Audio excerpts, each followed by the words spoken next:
Easy Bangla প্রথম পত্রের পক্ষ থেকে আমি সাকিব বারবার চলে আসতেছি। কি জন্য স্যার? আমরা পড়তেছিলাম সেই দিন এই মাঠ কবিতার সৃজনশীল প্রশ্নগুলা, তো সেইটার শেষ ধারাবাহিকতা আমরা চলে আসছি দিনাজপুর বোর্ড 2022-এ। ওর টপিকটা কি আমরা একটু দেখবো, কি নিয়ে আলাপ করতেছে। আমরা আগেই বললাম এখানে আমরা উদ্দীপক পড়বো, তারপরে কবিতার এটা একটু আলাপ করবো, দেন আমরা প্রশ্ন উত্তরে চলে যাব। দেখেন ভালো করে খেয়াল করবেন। 6 নম্বর প্রশ্ন, দৃশ্যপট 1, সেটা কি স্যার? বাঁশবাগানের মাথার উপর চাঁদ উঠেছে ওই, এমন সময় মাগো আমার কাজলা দিদি কই, লেবুর তরে পুকুর পাড়ে ঝিঝির ডাপে ঝোপের ধারে, ফুলের গন্ধে ঘুম আসে না তাই তো জেগে রই, মাগো আমার শোলক বলা। শোলক মানে হচ্ছে গল্প, কিচ্ছা বা কবিতা বলা, শ্লোক বলে। হিন্দু ধর্মের ইয়াকে ছোট ছোট কবিতাকে শ্লোক বলা হয়। হিন্দু ধর্মের যেই আমি বলবো পৌরাণিক গল্পকথা বা ধর্মীয় যেই গ্রন্থে যেই আলোচনাগুলো থাকে শ্লোক বলা হয়, ওটারই সেটারই শোলক বলতেছে। মা গো আমার শোলক বলা মানে কবিতা বলা, কাজলা দিদি কই। একটা বিখ্যাত কবিতা কাজলা দিদি, তার বোন মারা গেছে একটা ছোট্ট ভাইয়ের বা ছোট্ট একটা বোনের, এবং তার বড় বোনের জন্য তার যে আফসোস, যন্ত্রণা, সে যে মৃত্যুকে মেনে নিতে পারতেছে না, যে আমার দিদিটা কই গেল, হারাই গেল কোথায়, সেইটা এখানে প্রকাশ পাইছে। এবং 2 কি স্যার? একদিন মাটির ভেতরে হবে ঘর রে মন আমার, কেন বান্ধো দালান ঘর। চমৎকার স্যার, ক্লিয়ার। এটা একটা বিখ্যাত বাউল গান স্যার। হ্যাঁ, আপনারা অনেক জন শুনছেন আর কি, আমি আর সুর দিয়ে গাইলাম না। তো এইখানে কি বলতে স্যার, যে একদিন মাটির ভেতরে হবে ঘর, ও মন আমার কেন বাঁধো দালান ঘর। তুমি কেন দালান ঘর বাঁধো? কি জন্য বাঁধো? তুমি তো সারা জীবন টিকবা না, তুমি মরে যাবা। তার মানে দেখেন, দৃশ্যপট 1-এ মৃত্যুকে মেনে নিতে পারতেছে না একজন, যে উনি কোথায় গেল, ওনাকে পাচ্ছি না কেন। আর দৃশ্যপট 2-এ মৃত্যুকে খুব সহজে মেনে নিচ্ছে একজন। তার মানে দৃশ্যপট 1-এ কবিতার মূল ভাব কি ছিল তা সেই দিন এই মাঠে? কবি কিন্তু মৃত্যুকে মেনে নিছে, যে আমি চলে যাব বলে সব কিছু আগের মতোই চলবে, কোনো কিছু থামবে না। উনি কিন্তু মৃত্যুকে খুব সহজে মেনে নিছে আর কি।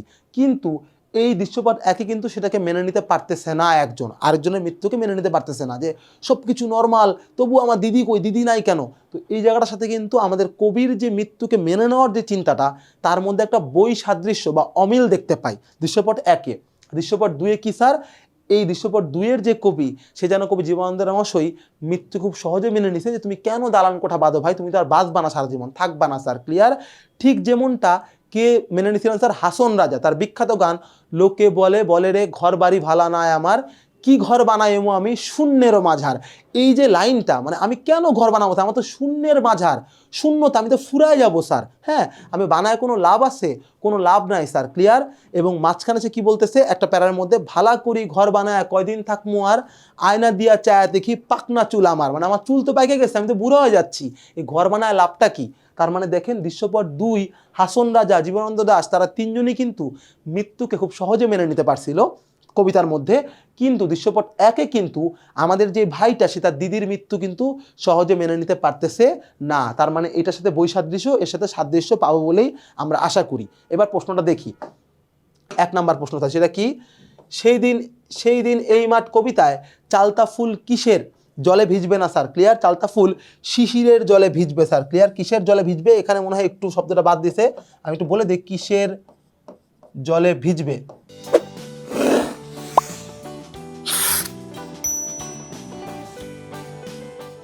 বাজে হাতের লেখা অ্যাভয়েড করবেন। কিসের জলে ভিজবে, এটা হবে প্রশ্ন স্যার। কিসের জলে ভিজবে স্যার? শিশিরের জলে ভিজবে। তো এই কথাটাই হবে উত্তর, যে চালতা ফুল সেদিন এই মাঠ কবিতা কিসের জলে ভিজবে স্যার? শিশিরের জলে। চালতা ফুল কি আর ভিজবে না শিশিরের জলে, নরম গন্ধের ঢেউয়ে? Okay sir. এইবার আসেন খ, সোনার স্বপ্নের স্বাদ পৃথিবীতে কবে আর ঝরে বলতে কি বোঝানো হয়েছে? স্যার, সোনার স্বপ্নের স্বাদ পৃথিবীতে কবে আর ঝরে বলতে বোঝানো হচ্ছে, এই একই প্রশ্ন বারবার স্যার আসতেছে, মানে নতুন স্বপ্ন দেখার স্পৃহা বা চাওয়া বা আকাঙ্ক্ষা মানুষের মধ্যে কখনোই বন্ধ হয় না, যত ভাঙচুর হোক। যেমন স্যার একটা দৃশ্য আমি কখনোই ভুলবো না, প্যালেস্তাইনে এখন একটু হামলা কমছে, একটা সময় যখন টানা হামলা হচ্ছিল, তো ঈদের দিন সকালবেলা প্যালেস্তাইনের নাগরিক, গত বছরের কথা বলতেছি, তারা সকালে একটা ভাঙা স্তূপের সামনে বসে নাস্তা করতেছে, এবং তাদের থেকে ধরেন 10 মিটার 15 মিটার দূরে ধাম করে বোম পড়তেছে, বিল্ডিং ভাঙতেছে, একজনও উঠে যাচ্ছে না, 3-4 জন পুরুষ 2-একটা বাচ্চারা কোলে না বসে বসে নাস্তা খাচ্ছে, এবং দেখতেছে একটা করে বোম পড়তেছে স্যার, ক্লিয়ার। কারণ কি স্যার? এই দেখেন, সোনার স্বপ্নের স্বাদ পৃথিবীতে কবে আর ঝরে স্যার, ক্লিয়ার।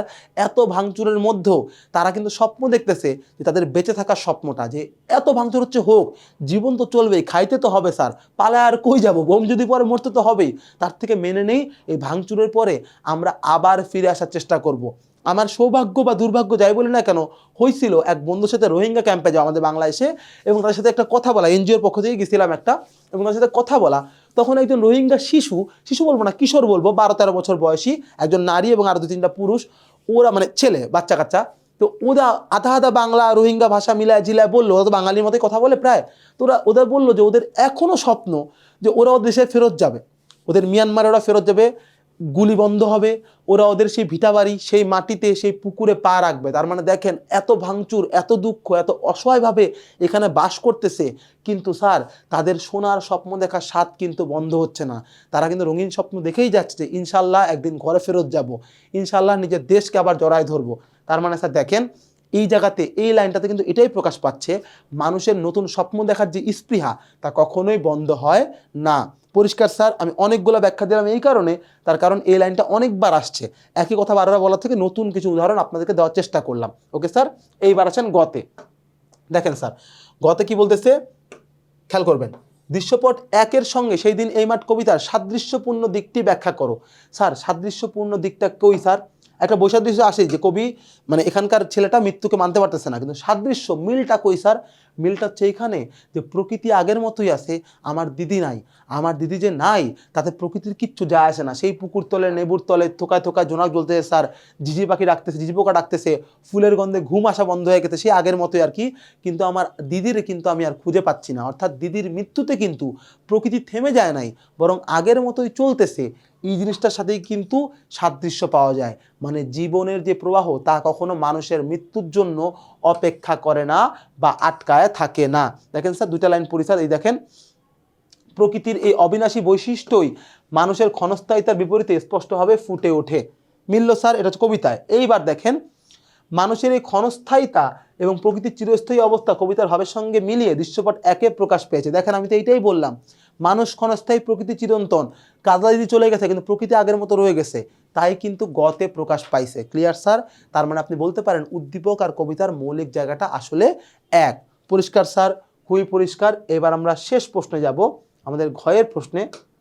সেটা কি স্যার একটু খেয়াল করব। ওকে স্যার, এটা একটু টেকনিক্যাল প্রবলেম হচ্ছিল, সময় লাগলো, দুঃখিত। আমার কলমটা কোনো কারণে দূর হচ্ছিল না, এখন দূর হয়ে গেছে। এখন আসেন স্যার ঘ, সেটা কি? দৃশ্যপট 2-এ সেই দিন এই মাঠ কবিতার মূল ভাব প্রকাশ পেয়েছে কি? তোমার মতের সপক্ষে যুক্তি দাও। স্যার দৃশ্যপট 2-এ এই মূল ভাবটা কি?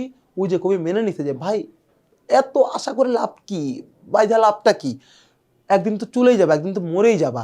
মৃত্যুকে যেমনি মেনে নিছে, এইখানে কবিও কিন্তু মৃত্যুকে মেনে নিছে, কিন্তু হুবহু কেমনে মেনে নিছে? কবি কিন্তু আবার বলতেছে না ভাই হুবহু মানে নাই, আংশিক মিল আছে। পার্থক্যটা কোথায়? কবি বিশ্বাস করেন সোনার স্বপ্নের স্বাদ পৃথিবীতে কখনো ঝরে না, বন্ধ হয় না। যতই মৃত্যু আপনার চিরন্তন হোক, আপনি কিন্তু তবুও স্বপ্ন দেখতে ভালোবাসেন, সেই স্বপ্ন দেখার ইচ্ছা কিন্তু আপনার জীবন থেকে কখনোই বন্ধ হয় না। কিন্তু এইখানে কিন্তু এখানকার কবি কিন্তু স্বপ্ন দেখার ইচ্ছা বন্ধই করে দিয়েছে, যে দূর ঘর বাড়ি বাইদা কী লাভ, মরেই তো যাবো। Clear sir? তার মানে বলা যায় মূল ভাবের মধ্যে আংশিক মিল আছে, সম্পূর্ণ মিল আদতে কিন্তু ওভাবে নাই। আমরা একটু পড়ে দেখি স্যার ব্যাপারটা কীরকম। এই দেখেন, আচ্ছা, মৃত্যু চেতনা প্রকাশ থাকায় সেই দিনে আমার কবিতার মূলভাব স্পষ্টভাবে প্রতিফলিত হয়েছে। Very good sir. জীবন ক্ষণস্থায়ী, মৃত্যু সভ্যতার পতন অঙ্গীভূত, তবুও প্রকৃতি তার স্বাভাবিক নিয়মে চলতে থাকে, রূপ রস গন্ধ সৌন্দর্য বিলিয়ে যায়। কবি মৃত্যু চেতনাকে কেন্দ্র করে জীবনের ক্ষণস্থায়িতার বিপরীতে প্রকৃতির অবিনশ্বরতা তুলে ধরেছেন। ক্লিয়ার? কিন্তু মৃত্যু থাকবেই, একটার পর নতুন সভ্যতা আসলেও মৃত্যু চলে যাবেই আর কি। কিন্তু দৃশ্যপট 2-এও কিন্তু এই ব্যাপারটার কথাই বলে। প্রশ্ন তো মানুষ কেন দালান ঘর বানাতে চায়, নতুন রাজ্য জয় করতে চায়, আরাম আয়েশের জন্য প্রযুক্তি তৈরি করে যেখানে শেষ পর্যন্ত সব কিছু গ্রাস করবে। এশিরীয় ব্যাবিলন সভ্যতার পতন, নতুন পৃথিবীর সূচনা এবং সংস্কৃতির সভ্যতার নব উন্মেষ, এই 3টা বাক্য স্যার খুব সুন্দর বাক্য, এটাকে ব্যবহার করবেন। হ্যাঁ, নব উন্মেষ সবই মানব মৃত্যুর মধ্যেও অব্যাহত থাকে। Clear sir? সুতরাং দৃশ্যপট 2-তে মানুষের মৃত্যু চেতনা এবং ক্ষণস্থায়ী জীবনের চিত্রায়ন আমাদের কবিতার মূলভাবের সঙ্গে একাত্মভাবে মিলিত, কিন্তু সম্পূর্ণ মূলভাব প্রকাশ করে না, এটাও কিন্তু সত্য। এই কথাটাও কিন্তু আপনাদের আলোচনায় অল্প হলেও বলতে হবে, কারণ ওইখানে কিন্তু বলা হচ্ছে স্বপ্ন দেখা কোনো বন্ধ হয় না, কিন্তু আমাদের কবিতায় বলা হচ্ছে, কিন্তু উদ্দীপকে বলা হচ্ছে ভাই স্বপ্ন দেখার দরকারই নেই, তুমি তো বাঁচবাই না, তাহলে এত আশা করে লাভটা কি? তার মানে সম্পূর্ণ না, বাট মৌলিক অংশটুকু মিলে যায়। বুঝতে পারছি স্যার? এই ছিল আমাদের সেই দিন এই মাঠ শেষ সৃজনশীল। আর কথা বাড়াবো না, সামনে নতুন টপিক নিয়ে আবারও দেখা হবে। সে পর্যন্ত ভালো থাকেন, সুস্থ রাখেন সবাইকে। আল্লাহ হাফেজ।